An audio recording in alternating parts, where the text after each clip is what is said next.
Graça e paz, amados de Deus, estamos aí iniciando um novo projeto aí no nosso canal. Sim, vamos continuar ainda sempre trazendo novidades, dicas teológicas de livros e fazendo também nossos devocionais, mas queremos iniciar esse novo projeto. Eu quero trazer e fazer o que eu gosto muito, que é dar aulas, né, de teologia. Para quem não sabe, nós temos um seminário básico de teologia na nossa igreja. E eu não vou ministrar aqui os livros, né, ou as lições que são ministradas na nossa igreja. Não.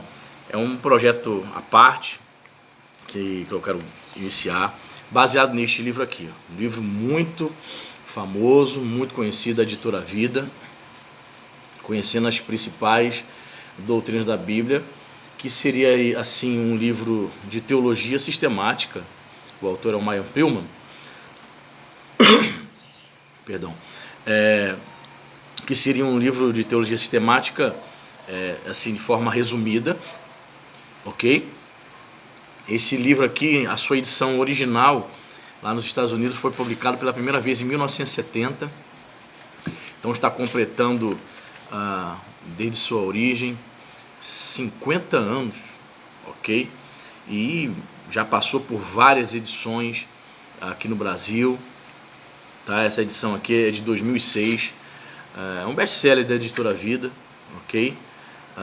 Já está na segunda impressão. Então nesse projeto, nessas aulas que nós estamos iniciando agora, hoje nós vamos começar falando sobre doutrina. Nós vamos estudar todo esse livro aqui. Você que tem esse livro, você vai poder estudar juntamente conosco. Nós vamos lendo, comentando.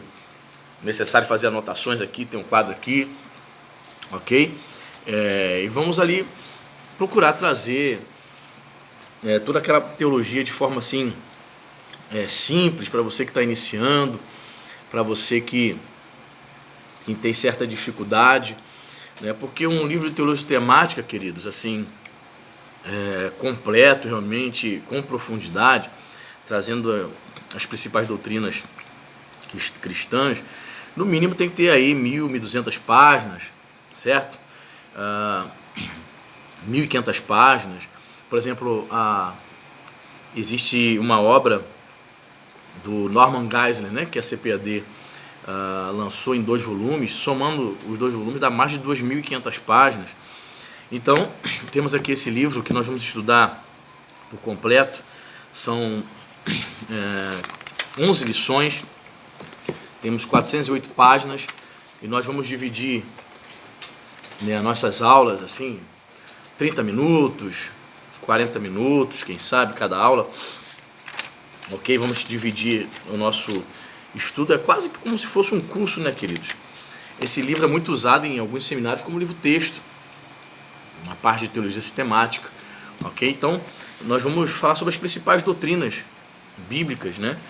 Então, vamos falar sobre teologia para iniciante. Ele usa um linguajar de fácil compreensão. Então, vamos começar hoje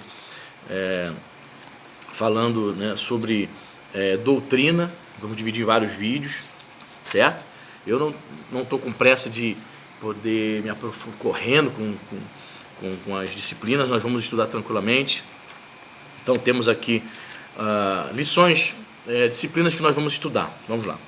Nós vamos falar sobre doutrina, vamos falar sobre as escrituras, vamos falar sobre Deus, vamos falar sobre os anjos, o homem, o pecado, o Senhor Jesus Cristo, né? Cristologia, a expiação no Antigo e no Novo Testamento. Vamos falar sobre a salvação, soteriologia. Vamos falar sobre o Espírito Santo, a pneumatologia. Quando se fala do homem, a gente diz que é matéria de antropologia. Pecado, hamartiologia. Os anjos, angelologia. Falando sobre a igreja, eclesiologia. E o capítulo 11, as últimas coisas, que nós dizemos que é escatologia. Ok? Então vamos lá, já vou direto ao ponto, nesse nosso primeiro encontro. Se você não é inscrito no nosso canal, se inscreva no nosso canal, compartilha, diga aí que nós estaremos trazendo teologia para iniciantes, né, o básico, com as nossas aulas, compartilhe aí para as pessoas que você conhece e talvez não tenha oportunidade aí de estudar teologia, né? Pessoas simples, humildes, do interior, pessoas que só têm um celular, e ela poderá estar assistindo nossas aulas. Compartilhe ali com seus amigos, na página do Face, aula de teologia para iniciantes, ok? Então quero começar a falar sobre doutrina. Se você possui esse livro do Meyer Pearlman, abra na página 16 aí. E ele começa dizendo o seguinte: pode-se definir a doutrina cristã, a palavra doutrina significa ensino ou instrução, como as verdades fundamentais da Bíblia apresentadas de forma sistemática. Denomina-se habitualmente esse tipo de teologia, ou seja, um tratado ou discurso racional acerca de Deus. Descreve-se teologia ou doutrina, os dois termos sendo usados alternadamente nessa seção, como a ciência que trata de nosso conhecimento de Deus e do relacionamento dele com o homem, compreendendo assim tudo quanto se relaciona a Deus e aos propósitos divinos. Vamos fazer aqui uma distinção. Doutrina. Quem é cristão há muito tempo, sabemos que existe uma vertente evangélica, que são os nossos irmãos assembleanos, não todos, mas uma grande parte, que confunde um pouco a questão do termo doutrina, certo? Muitos irmãos simples, humildes, que não tiveram estudo nem conhecimento teológico, aprenderam lá nos idos do século XX que doutrina refere-se a usos e costumes de roupas, né? Não confunda, o termo doutrina significa ensino, instrução bíblica, teológica, ok? Claro, deve-se respeitar as normas, as regras de cada igreja, certo? E há o hábito da Assembleia de Deus, foi fundada em 1911, portanto aí 108 anos já de existência, né? Todos sabem, mais de 100 anos, uma igreja com bases sólidas no Brasil, é a maior denominação do Brasil. E muitos irmãozinhos, por falta de conhecimento, confundem usos e costumes com doutrina teológica, com doutrina bíblica. Não somente a Assembleia de Deus, outras denominações também. Então, na minha adolescência eu ouvia muito alguns irmãos dizendo assim: é porque a igreja, referindo-se a uma igreja, por exemplo, batista, uma igreja como a Nova Vida, eu já ouvi pessoas dizendo assim: é porque essa igreja não tem doutrina. Na cabeça daquela irmãzinha, daquele irmão, quando ela fez essa declaração, ela estava se referindo a usos e costumes. Tipo assim, pode usar qualquer tipo de roupa, as irmãs podem andar de calça comprida. Então isso não refere-se à doutrina teológica, ok? Refere-se a usos e costumes da denominação. Ficou claro isso? Muito bem. Seguindo aqui, denomina-se habitualmente esse tipo de estudo de teologia, né? Então nós temos aqui o termo teologia. Vamos lá. Teologia. Teologia. Está falhando um pouco aqui, mas vamos lá, vamos mudar aqui. Teologia. Então temos o termo theo, né? Do grego Deus, e logia, que algumas pessoas, a maioria das pessoas traduzem por estudo, certo? Ou tratado, ou discurso. Eu particularmente prefiro esse termo aqui, certo? Porque sou estranho. Quando as pessoas perguntam para você assim: o que é teologia? Aí a pessoa diz assim: é o estudo acerca de Deus. A pessoa de Deus não pode ser estudada, certo? O que nós estudamos é a revelação escrita, sua revelação escrita, que são as escrituras sagradas. Isso nós podemos estudar. Porém, quando você parte para a palavra também tratado, é possível sim fazer um tratado de Deus, acerca da pessoa de Deus, tendo por base as escrituras sagradas, certo? Mas qualquer pessoa que faz um discurso, que fala acerca de Deus, ela está fazendo, de certa maneira, teologia, certo? Tanto é que o termo logia português, né? O termo grego seria logia. Eu não vou entrar nessas questões agora assim, com muita profundidade para não confundir você. Teologia para iniciante. Mas o que eu quero dizer para você é que teologia, certo? Pode referir-se muito mais como um tratado ou um discurso acerca de Deus do que propriamente um estudo, certo? Embora muitas pessoas falem isso, mas aqui eu estou trazendo esse ponto para você ter uma melhor compreensão. Estudamos acerca de Deus? A pessoa de Deus pode ser estudada?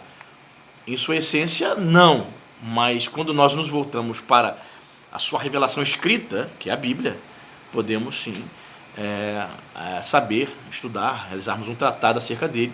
Podemos sim, ao fazermos uma análise das Escrituras, fazermos um discurso acerca da sua pessoa, ok? Então, continuando. Por que descrevemos a teologia ou a doutrina como ciência? A ciência é a disposição sistemática e lógica de fatos comprovados.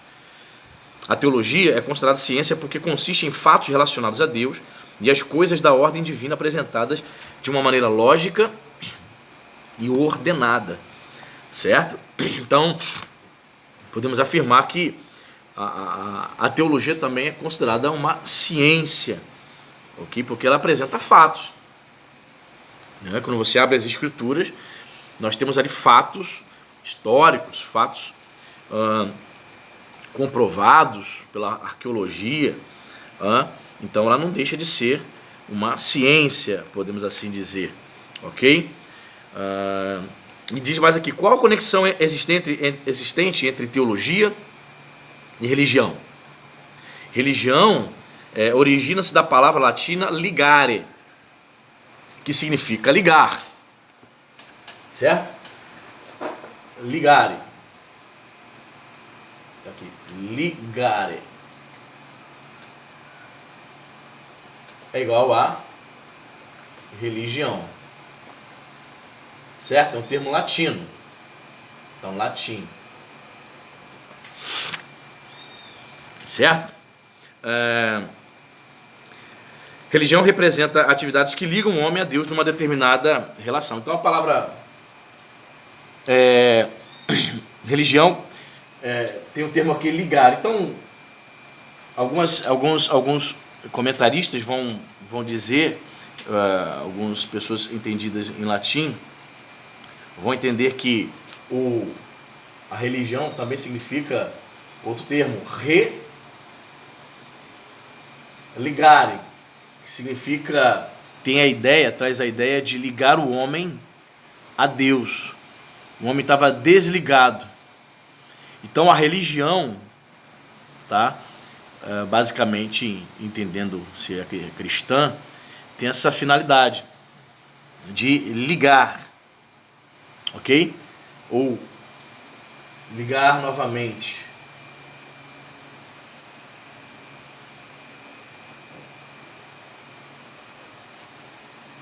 Entendendo-se que a gente entendendo, não esquenta não, eu gosto de dar aula assim, eu vou escrevendo, vai ficando tudo, entendeu? Se você quiser anotar também, você pode anotar aí.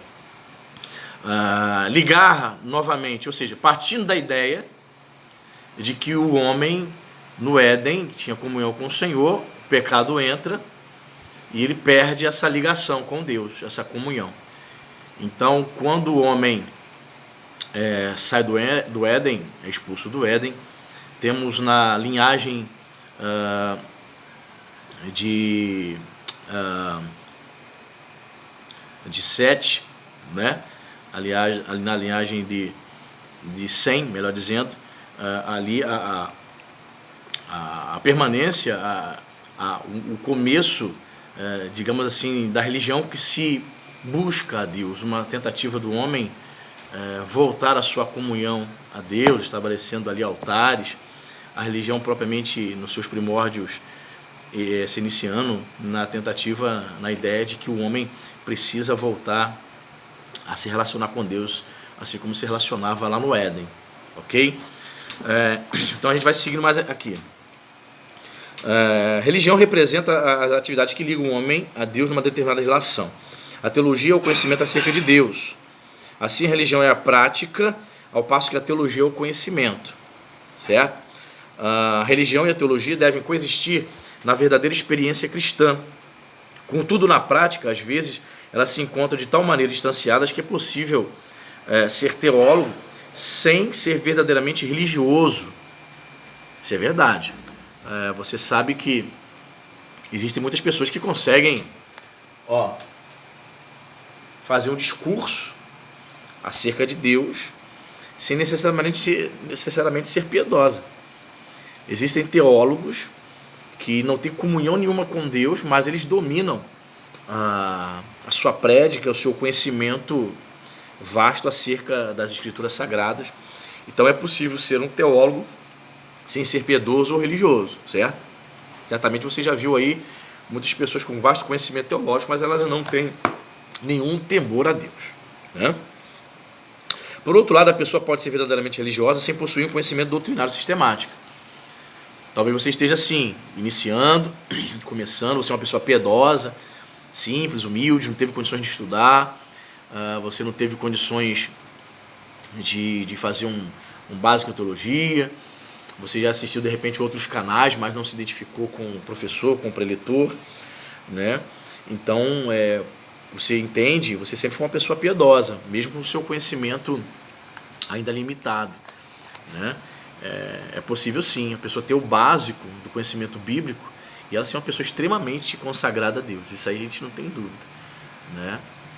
Muitas vezes é melhor ela ter um conhecimento parco e ser um salvo em Cristo Jesus do que ser um teólogo exímio, né? Mas não ser piedosa, não ter tido a experiência do novo nascimento. A mensagem de Deus ao teólogo é: agora que vocês sabem estas coisas, felizes serão se as praticarem. João 13,17. E a mensagem de Deus ao homem espiritual é: procure apresentar-se a Deus aprovado como obreiro que não tem do que se envergonhar e que maneja corretamente a palavra da verdade. 2 Timóteo 2,15. Qual é a diferença entre doutrina e dogma? Doutrina é a revelação da verdade conforme se encontra nas Escrituras, certo? Então, temos aqui a palavra doutrina, é uma revelação da verdade, certo? Deixa eu apagar aqui em cima. E dogma, você já ouviu já essa expressão? No nosso meio não é comum, no meio evangélico, tá? Mas é muito utilizada pelos protestantes luteranos, certo? E basicamente pelos católicos. Então, a palavra dogma seria a declaração do homem. O livro define aqui: dogma é a declaração do homem acerca da verdade apresentada de um credo. É a declaração de uma determinada vertente que se propaga, que se define como cristã. Então, por exemplo, os católicos se declaram cristãos. Muitas diferenças para conosco, protestantes e evangélicos, sim, muitas diferenças doutrinárias. E eles se declaram cristãos. Então, eles têm alguns dogmas, certo? É uma declaração, por exemplo, o dogma da Imaculada Conceição, né? Da Virgem Maria, para eles. Isso é um dogma. Está na Bíblia? Não. Então não é doutrina. Mas para eles é um dogma. Porque é uma declaração.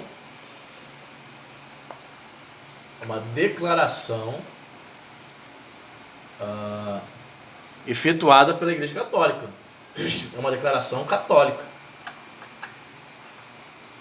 Ok? Seus teólogos. Os teólogos católicos, eles definem, olha, Maria, mesmo tendo tido Jesus, sempre permaneceu virgem. Eles negam, né, que Maria tenha tido outros filhos. Textos que revelam que Maria teve filhos, Jesus teve irmãos, parte de José com Maria, eles não negam, dizem que aquelas pessoas ali foram primos de Jesus, né? Mas nós não cremos dessa forma, nós evangélicos. Perfeito? Então, essa é a diferença. Doutrina é a revelação, certo? Da verdade contida nas Escrituras. Dogma é uma declaração, perfeito?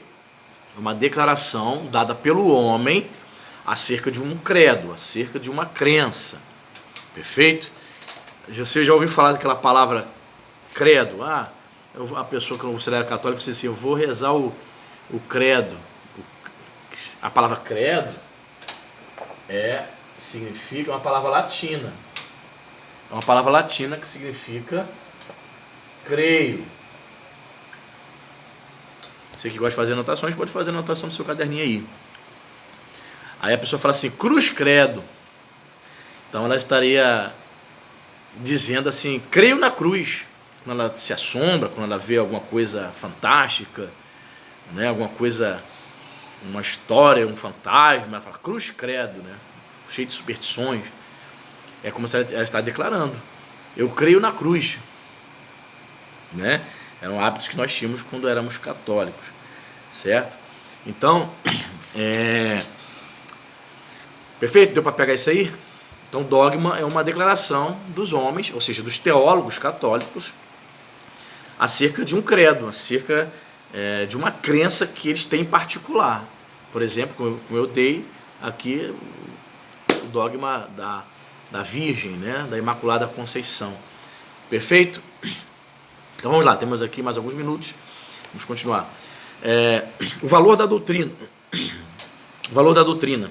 O conhecimento doutrinário sempre supre a necessidade de haver uma declaração autoritária e sistemática sobre a verdade. Em certos meios, há a tendência de não somente procurar diminuir o valor dos ensinos doutrinários, como também de dispensá-los completamente, como desnecessários e inúteis. Até hoje a gente ouve isso, né, irmão? Eu não preciso de teologia. Certa vez uma irmã chegou para mim, disse assim, pastor, eu queria fazer tanto o curso de teologia, eu até chamei a minha mãe para a gente ficar animado, para a gente vir nós duas juntas e tal, a mãe dela de outra denominação. A irmã dela falou assim, eu vou fazer teologia no monte, eu não quero saber de teologia. Ou seja, ainda existe muito forte ainda no Brasil, você já deve ter ouvido falar isso, quem faz teologia esfria na fé. Já ouviu já? Quem faz teologia sabe muito, vai ficar arrogante. Quem faz teologia se desvia. Isso é preconceito. O que é um preconceito? É um conceito pré-concebido, pré-formado, de pessoas que não procuraram entender ainda, compreender. Então elas colocam aquilo, ela formata aquilo na mente dela, de que é inútil, de que é desnecessário, sabendo que nos dias de hoje, irmãos, antigamente, vê se não é verdade, há 30, 40 anos atrás, quem tinha um ensino fundamental no Brasil era considerado doutor. É ou não é? Você não ficava desempregado 30, 40 anos atrás. Você não ficava desempregado, você não tinha estudo, você tinha só o fundamental ali, até a quarta série, o antigo Mobral, lembra disso? Você não ficava desempregado, você conseguia emprego em qualquer lugar, você conseguia galgar na empresa, cargos de chefia, não se exigia muito estudo, poucas pessoas tinham um nível superior. Hoje, quem tem ensino médio é como se fosse nada. Para ser balconista ali numa lojinha, tem que ter ensino médio, não é isso? Hoje, a facilidade da pessoa ter um nível superior é grande, ensino à distância. O que eu quero dizer com isso? Quer dizer com isso que muitas pessoas hoje têm acesso ao conhecimento. Você está aqui assistindo essa aula, né? Você está tendo acesso a conhecimento. Certo?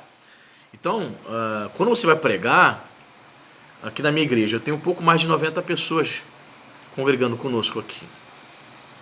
Eu tenho muitos irmãos que são graduados, pós-graduados. são pessoas inteligentes. Você não pode, totalmente despreparado, subir os púlpitos. Sim, também entendo que existem pessoas e lugares e contextos que você vai chegar, mesmo sem estudo e sem conhecimento teológico profundo, Deus vai te colocar ali para cuidar de determinadas pessoas, nos rincões, né, do Nordeste, na selva, na periferia, onde as pessoas são muito humildes e elas não se importam. Aí você vai ficar ali com aquelas pessoas. Só que para você alcançar o maior número de pessoas, você precisa buscar esse conhecimento bíblico maior. Para você não falar coisa com coisa, certo? Porque uma pessoa vai sentar ali, né, com um estudo, né, uma pessoa vai sentar, ela quer um pouco de coerência. Eu penso que faz parte, ela não está errada não. Ela quer sentar ali e ouvir alguém trazer um discurso, alguém fazer teologia, né? Teologizar, discursar acerca de Deus com coerência. Se você não tiver um pouco de noção bíblico-teológica, você pode se perder nesse aspecto. Então, que você possa cair por terra hoje esse preconceito, né? De que quem tem teologia se desvia, esfria na fé. Não, minha teologia é no monte, só oro. Fervor sem conhecimento leva ao fanatismo. Certo?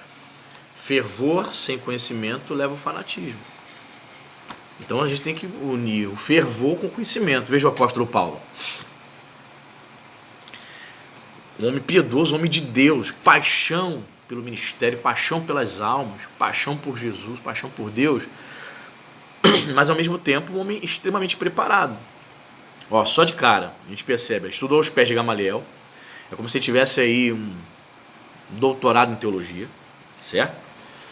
Paulo veio de Tarso, a atual Turquia, então ele era um judeu que morava lá, foi criado lá, em Tarso, então o idioma natal dele, grego, koiné, a palavra koiné significa comum, então ele falava grego, certo? Estudava, obviamente, os escritos hebraicos, então ele escrevia ali em hebraico.